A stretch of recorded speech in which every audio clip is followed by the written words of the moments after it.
Shall I start the class, sir? Am I audible? Hello, sir. ఉన్నారా అండి ఆన్లైన్లో? This is being live stream. Okay.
Okay. Good evening, all. And as I told yesterday, today we are discussing about Paleozoic and Mesozoic and Gondwana group of Indian geological system.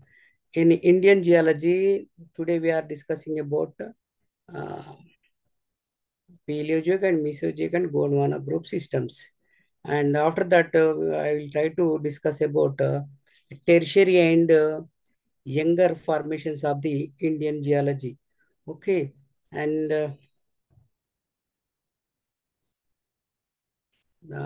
this is the geological map of India, as I discussed earlier. And today we are discussing about this tertiary and tertiary formations. Those are in orange color. And here northeast region also we can observe. And the Deccan Tribes, which are in green color. And Gondwana and Vindhyan system, which are in pink color. You can observe in middle of the our Indian map. Okay, Indian geological map. And some parts we are going to discuss about Precambrian geological formations also. So next, so today we are covering in our geological time scale.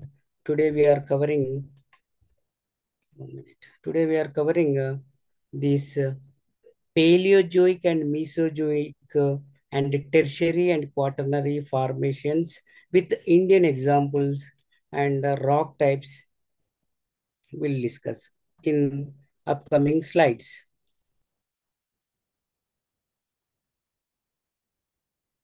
Okay. And as I told, when we are talk about Paleozoic and Mesozoic, so and this is the overview of the Indian geological timeline. Is mainly focusing on key geological periods like Paleozoic, Mesozoic, Gondwana, Deccan Traps, and Tertiary and younger formations like river, alluvial and fluvial formations. Here you can observe in this a tertiary and when we talk about the tertiary and younger formations, these are the recent Pleistocene younger and tertiary formations. The in top of the northern side of Indian map, geological map, you can observe, and along the coastal line also, east and western coastal line also, you can observe these recent and Pleistocene younger formations. And when we talk about Gondwana and Deccan traps, in this map, you can find here this in Maharashtra region and some parts of Madhya Pradesh and some parts of Gujarat. You can find the Deccan trap formations, and when we talk about Gondwana, we can find this Gondwana and Vindhyan system in the like in our Andhra Pradesh, Godavari and uh, coal fields and this Godavari Basin, Krishna and Godavari Basin, you can find Singareni coal fields in Madhya Pradesh and in after Orissa and Jharkhand and this Bihar region, we can find number of coal fields and these zone and upper part of Andhra Pradesh, Jharkhand, Chhattisgarh and Bihar regions having rich mineral resources and in some part of Rajasthan also we can find Gondwana formations. And next, in Paleozoic era, we can call as Dravidian rock system. It is duration about approximately 600 to 300 million years ago. Like if you observe 600 to 600 to 300 million years ago, and it is predominantly found in the extra peninsular regions. And these dominant rock types are shales, sandstones, clay, quartzite, slates, and coal-bearing formations. And Indian examples are Talcher Formation in Odisha, as I told, upper part of our Andhra Pradesh and this Odisha region, and Karhar Bari Formation in Bihar. And when we talk about the significance of this Paleozoic era, the beginning of life on Earth's surface, abundant fossil evidences, indication of marine conditions in sedimentary rocks. As I told in early slides, you can observe here most of the upper part of the Andhra Pradesh and Chhattisgarh, Odisha, and Bihar region having the mineral formations. Next, when we talk about Mesozoic era, we can also call as Aryan rock system. And this is a Mesozoic era duration about covers upper Paleozoic to Holocene periods. And the key features or key geological events are like upper Paleozoic epoch and formation of upper Carboniferous and Permian period rocks. And here you can observe most of this Mesozoic area indicates the dinosaurs existing. And the secondary epoch, Triassic, Jurassic, and Cretaceous period formations. As I told, in Jurassic and Tertiary and Cretaceous periods are having these dinosaurs existence. And some examples are like Lemeta formations in Maharashtra and Kota formations in Rajasthan. As I shown in the earlier slide, here we can find the Gondwana and Vindhyan system formations. And features are like breakup of Pangea and formation of Tethys Sea and significant volcanic activity uh, uh, uh, in Maharashtra region. And here in map, you can observe that in this region, you can most of the volcanic activity and the lava flows we can observe in this region.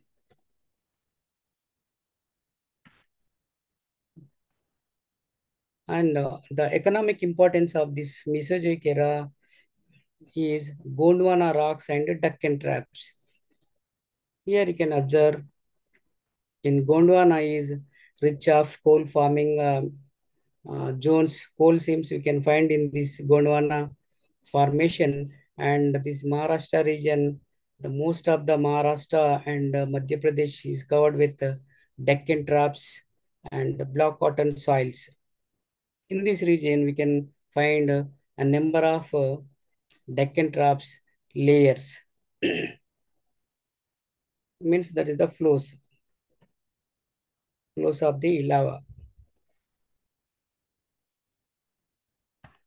And when we talk about Gondwana system, and we should remember Gondwana system provides most of the economically important mineral zones in our India. Like in Gondwana system, named after the Gonds, and it, deposits laid down in syncline troughs dates back to the Permian period, approximately 250 million years ago. And Indian examples, Damodar Valley Basin in Jharkhand and Singrauli coalfield in Madhya Pradesh, and economic importance like rich coal reserves, and nearly 98% of Indian coal resources are uh, available in the Gondwana system formations. Additionally, mineral deposits like iron ore, copper, uranium, and building materials. We can, we can also find other uh, economically important ore minerals.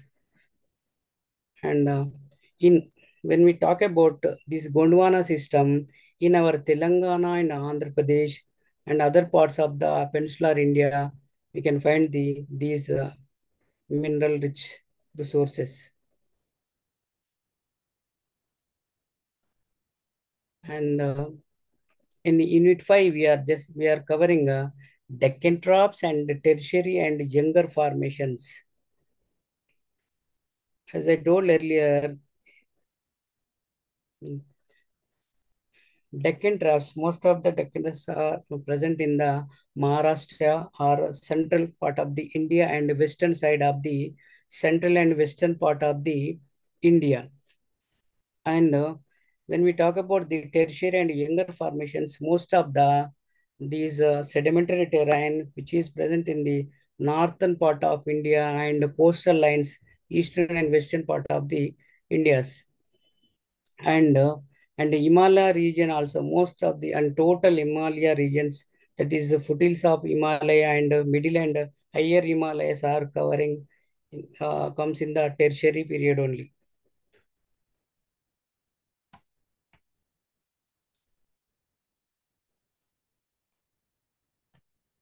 And in this, in Unit 5, we are discussing Deccan troughs and tertiary and younger formations of Indian geology.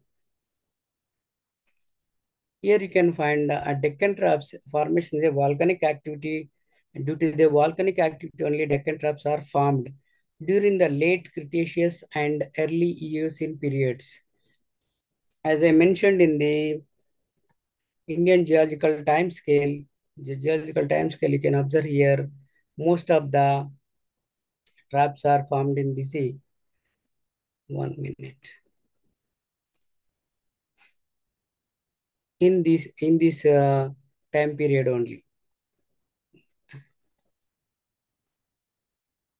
and due to the volcanic activity, these Deccan troughs are formed.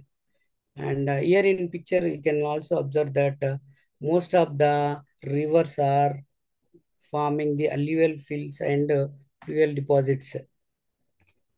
And and when we talk about this distribution of the Deccan troughs, and covers vast areas of the peninsular India, and southern part. Peninsular means the southern part of and middle to southern part of India, including Maharashtra, Gujarat, and Karnataka.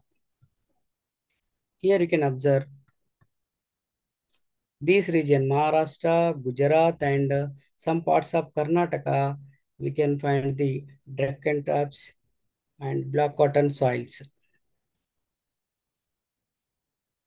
And these Deccan Troughs characteristics are basaltic lava flows, distinctive float tapped formations like in this formation basaltic lava and basaltic rocks we can find, and most of the hills are flat tapped and uh, like Misa and Butte. Okay, and some examples are Western Ghats and Ajanta caves.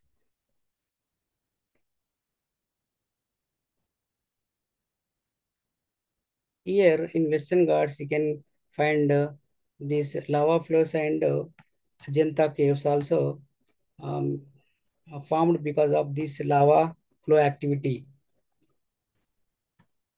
And the geological significance of Deccan Troughs is weathering effects leading to black cotton soil. As I mentioned in the most of the Maharashtra and border of the Karnataka, Gujarat is covering with black cotton soils due to the weathering of the these Deccan Troughs and significant geological features of peninsular India. Next, the final one is and the last one we are discussing about tertiary and younger formations. In image, you can observe that these Himalaya and most of the rivers are and river fields are and like deltas are formed in these tertiary and younger uh, formations that are duration is about from the beginning of the tertiary period to the recent times, and most of these deltas are formed in this tertiary period only, and these and geological events like sedimentary process, as I told, these sediments are formed in this tertiary period, and upliftment and erosion shaping the landscapes. Most of the landscapes are uplifted and processed in the tertiary period. And uh, when we talk about the features of the tertiary and younger formations, formation of sedimentary deposits, 1 minute. Yeah, formations of sedimentary deposits and alluvial plains and river deltas. The most of the river deltas formed in this tertiary period. When we talk about this Ganga and Brahmaputra, and here Yamuna and here Krishna and Godavari basin, all deltas are formed in the tertiary period. So here you can observe that most of these river deltas are formed in the northern side of the Indian map, geological map, and this northeast side and eastern side of the coastal line. We can find the tertiary and recent formations. In western side also some part of Kerala and this Karnataka, we can find the in Gujarat, some parts in these Rajasthan's also we can find the tertiary formations.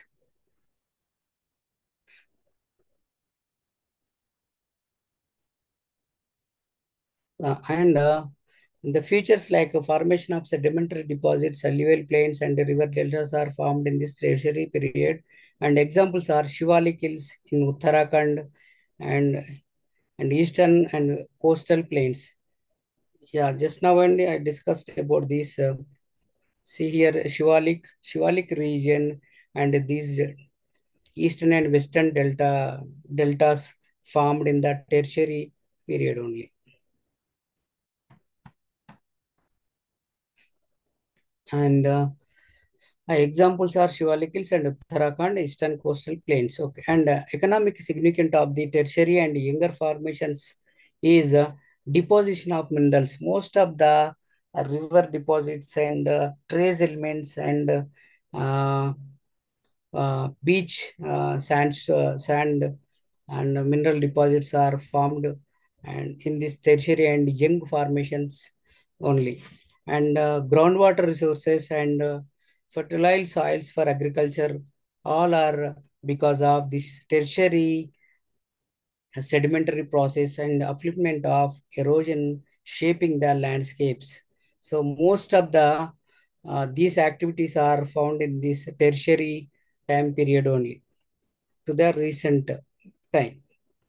Like most of the deltas, most of the agriculture suitable soils are formed in the tertiary period due to the weathering and transportation of the by the river media.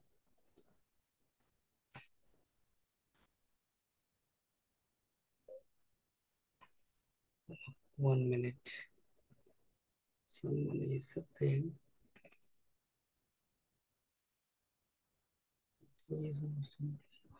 Okay.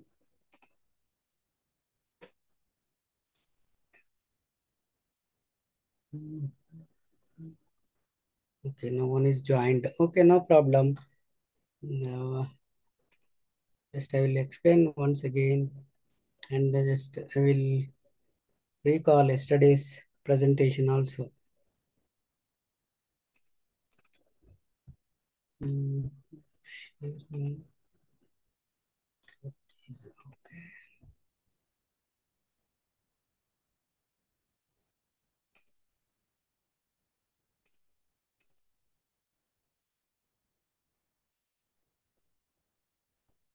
Mm, mm,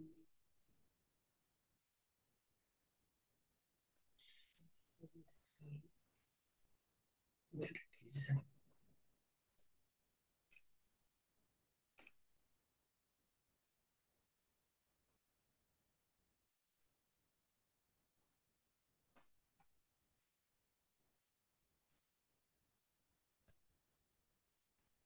So,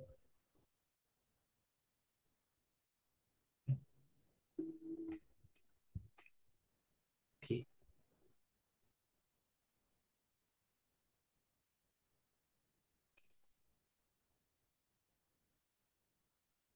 Yes. Thank you for time. Okay. And yesterday, just I want to recall once.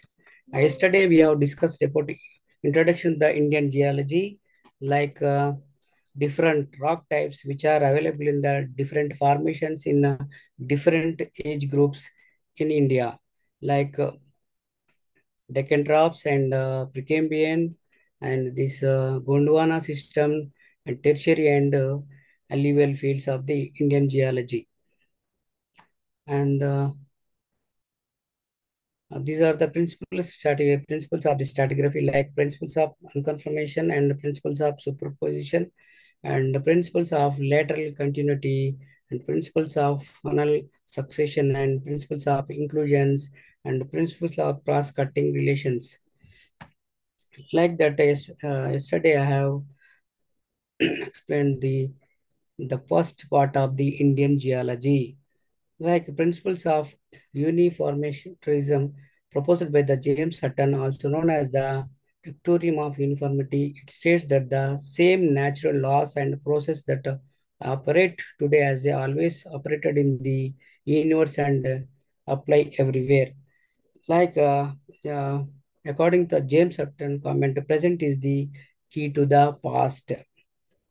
And I'll try to cover all these yesterday slides. Like you can observe here, yesterday we have covered the Indian subcontinent is divided into three major parts, like Peninsular India is the Peninsular India region, most of the Peninsular India region with the Deccan Traps and these uh, Archean cratons and the Archean mobile belts. The here in the western part of the India you can find and southern part of India you can find the Archean mobile belts and these crescentic shape and Kadapa Precambrian formations. Those are Proterozoic to sedimentary basins and some parts of this Maharashtra and this Krishna Godavari basin in Orissa and Chhattisgarh region, we can find the Proterozoic sedimentary basins. And remaining this uh, in the northern and northeastern part of India covered with the lesser Himalaya and this middle and higher Himalayas. And whereas in this northeast region, we can find again this the Archean cratons. In Rajasthan, central part of India, we can also find these Proterozoic sedimentary basins and these Paleozoic to Mesozoic Gondwana basins. In this region, we can find Gondwana. Most of the Gondwana formations are present in the middle part of the India.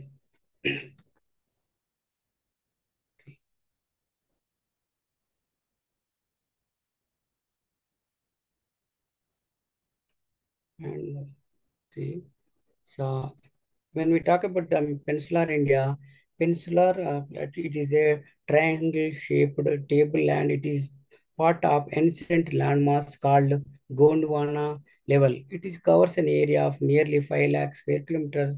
It is spread over the state of Gujarat, Maharashtra, Bihar, Karnataka, and Andhra Pradesh. Telangana also. River Narmada divides the peninsular plateau into the two parts.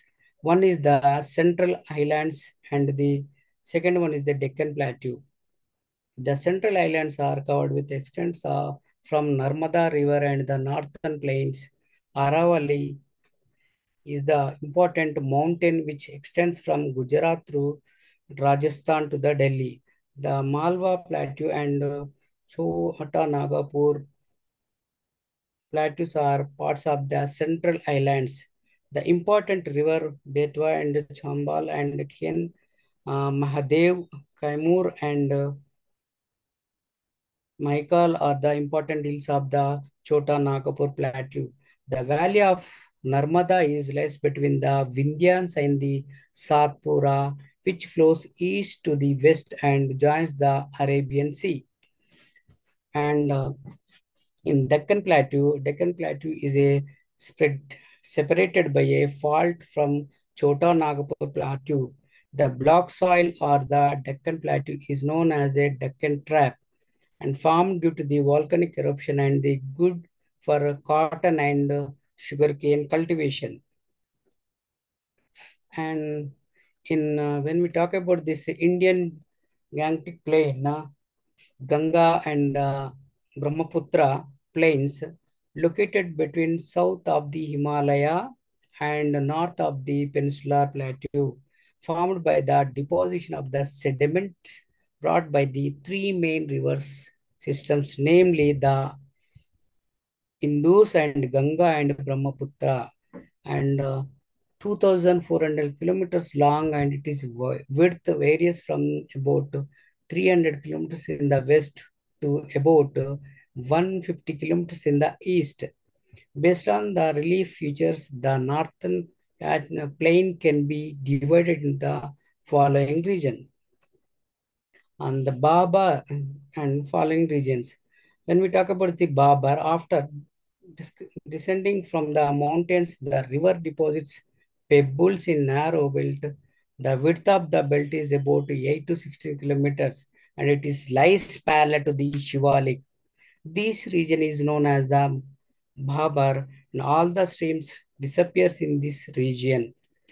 When we talk about Tarai and Bhagar and Khadar, and lies toward the south of the Bawar belt. It is the region the streams reappear and make a wet, swampy and marshy regions.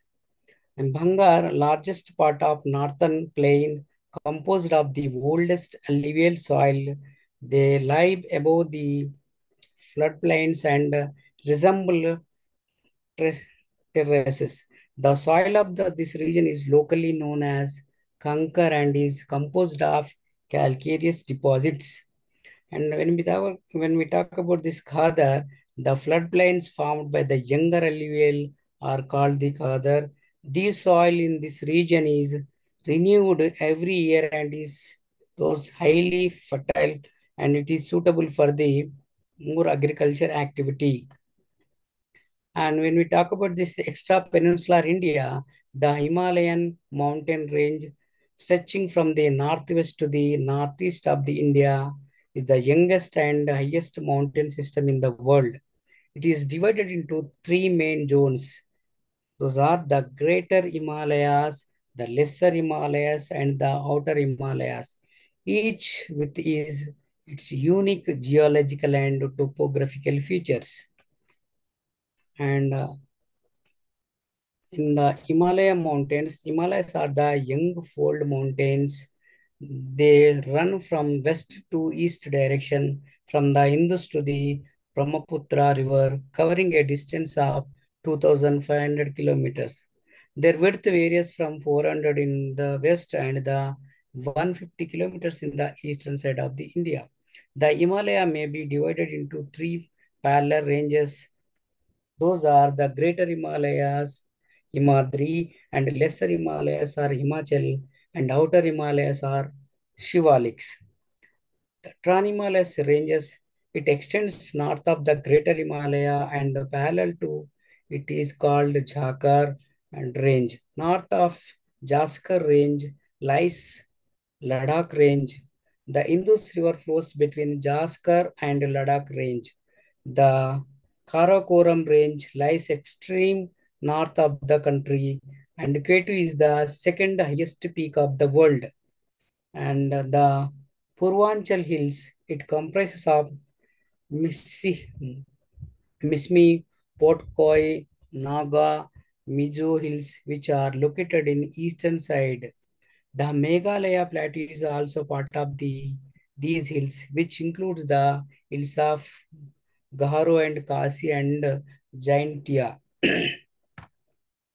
And when we talk about this Archean group, and these are divided into oldest rocks and metamorphic complexes, green belts, cratons. And the oldest rocks are the Archean groups, also known as the Archean Eon, represents the oldest rocks in the geological record of the India, dating back to more than 2.5 billion years. These rocks from the foundation of the Indian subcontinent and provide insights into early stage of the Earth formation and the evolution of the life. And metamorphic complexes are Archean group is primarily composed of metamorphic rocks such as gneiss, schists, and amphibolites, which have undergone intense heat and pressure over billion years. These rocks are found in the Dharwar, Singhbhum, and Aravalli, Bundelkhand regions of India, and they are circular form and understanding the tectonic history and mineral resource of the country. And in greenstone belts, within the Archean group, there are also greenstone belts, which are linear zones of deformed and metamorphosed volcanic and sedimentary rocks. These belts are significant because of they often contain valuable mineral resources such as gold, copper, and iron ore, and provide importance clues about the early Earth's environment and the evolution of the life. And when we talk about the cratons which are present in the Archean group, the Archean rocks of the India are part of large geological formations known as cratons, which are ancient, stable continental crusts that have been resistant to deformation and erosion over billion of years. This Indian shield, which includes the Dharwar, Singham, and Aravalli Bundelkhand cratons, is a crucial component of the Archean geology of the subcontinent. And in the Proterozoic group, unconfirmably and sedimentary basins, mineral resources we can find. In unconformity, the Proterozoic group, which spans the period from 2.5 billion years to 541 million years ago is separated from the older Archean group by an unconformity, a surface that represents a significant gap in the geological record due to the erosion or non-deposition sediments. And in sedimentary basins, during the Proterozoic, large sedimentary basins developed across the Indian subcontinent, including the Kadapa, Vindhyan, Gondwana basins.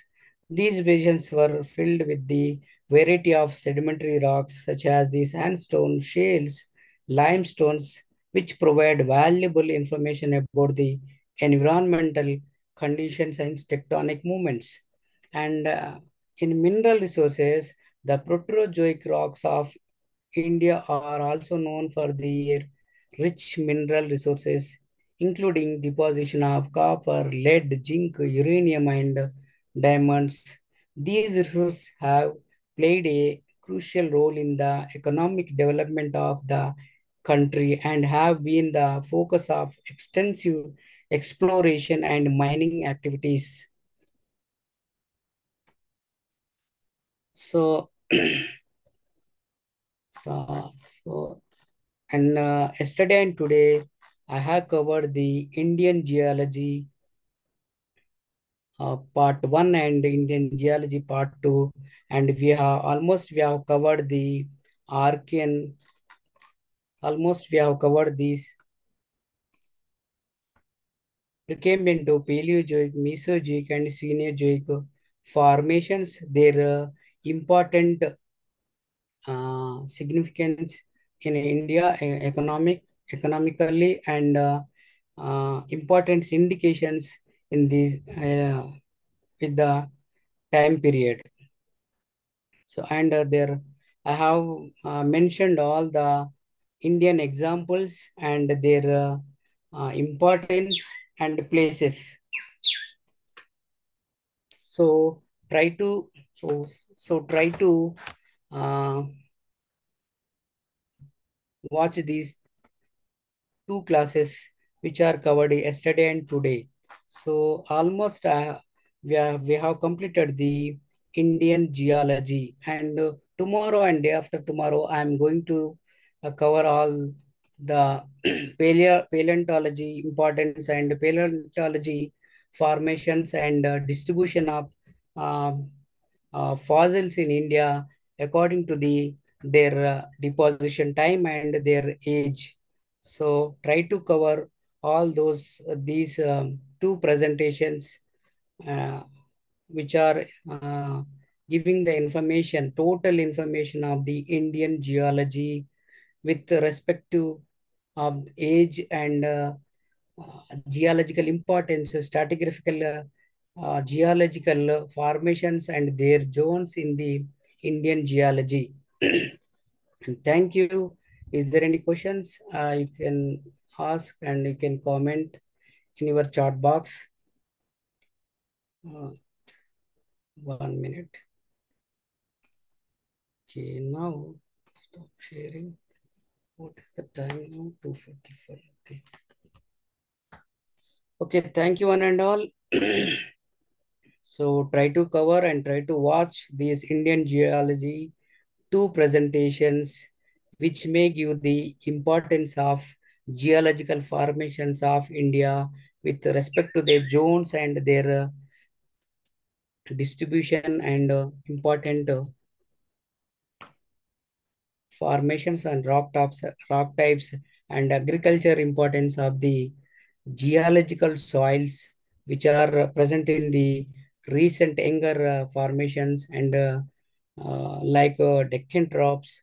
So try to cover all these two presentations, try to watch and is there any comments, please attend tomorrow class and you can ask the questions accordingly. Otherwise, you will be miss Indian geological topics. So tomorrow and day after tomorrow, I'm going to cover paleontology and paleontology and fossils, their distributions in Indian geology. Thank you. I'll wait for a few more minutes for any questions. Please, you can ask and comment or in our chat box. I hope that you are watching yesterday and today's presentation. Please give me some feedback or post some questions. Then I can explain more and in detail with the best suitable images.